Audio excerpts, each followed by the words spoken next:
Hi, I'm Shelley Dankarday. And I'm Stephanie Joy Everett. We were colleagues and friends with Richard. Richard Meritzer was one of a kind. Upon meeting Richard for the first time, people don't know what to think. He was kind of a disheveled dude. His clothing was often wrinkled. Sometimes he had stains on his shirt. He rocked some high-water pants, and his shoes were well worn. However, as most people would learn, Richard had a beautiful soul. He didn't value clothing, he valued people and relationships. I didn't know what it was going to be like working for city government or who I could talk to about things. And Richard always made himself available to help. And I quickly realized that I could talk to him about anything. Richard was a pioneer in many ways. We learned a lot from Richard. We learned about our jobs in the city. He taught me that when you work for city government or any government, you work for the people. And that means that you don't necessarily make a lot of money, but you make a lot of difference. He was a true civil servant and often said that he was surprised that they paid him to do the job that he did because he would have done it for free. And they said, shh. Richard knew everyone at the city, everyone. He was such a wealth of institutional knowledge, and he shared that knowledge readily with employees, which is truly welcoming for new staff. We also learned a lot about advocacy from Richard. He taught me that being a consistent warrior is necessary to make real change. He was deeply connected to the disability community, and there are so many people whose world is now larger because he gave them his time and connections. He would interject himself into city projects and plans to ensure that the community was better served by the proposals. Sometimes loudly. Yes. And he could talk for hours about what he was working on and the people he was working for. We attended most staff meetings with Richard, so we have a wealth of memory. He dedicated his adult life to public service because he wanted to improve the everyday lives and experiences of Pittsburghers.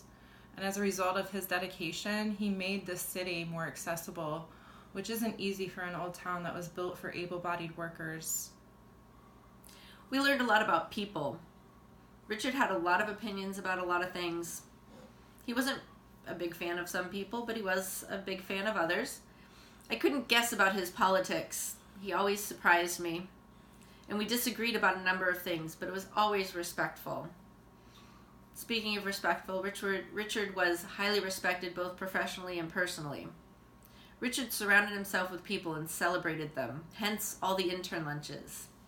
He believed in giving people chances, and his internship program is his legacy to that quality.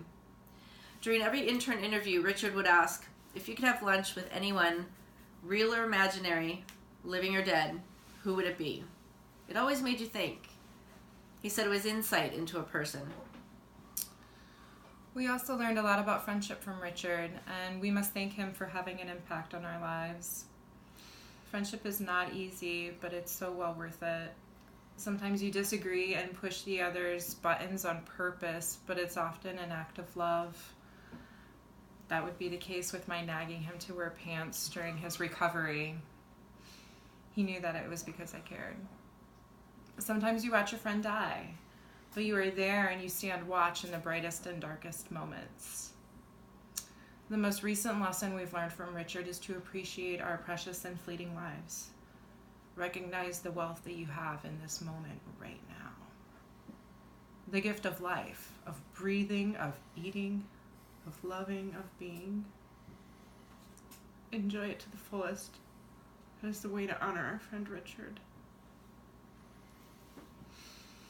After the doctors told Richard there was nothing more they could do, we were concerned about his state of mind. So we asked him if he was scared. He said no.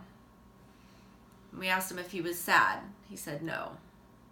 And then I was curious about what he thought. I asked him if he believed in an afterlife, and he said yes.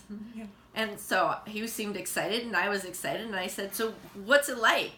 And he sort of shrugged his shoulders and crinkled his brow and looked at me as if to say, how should I know? Of course. Richard doesn't know everything.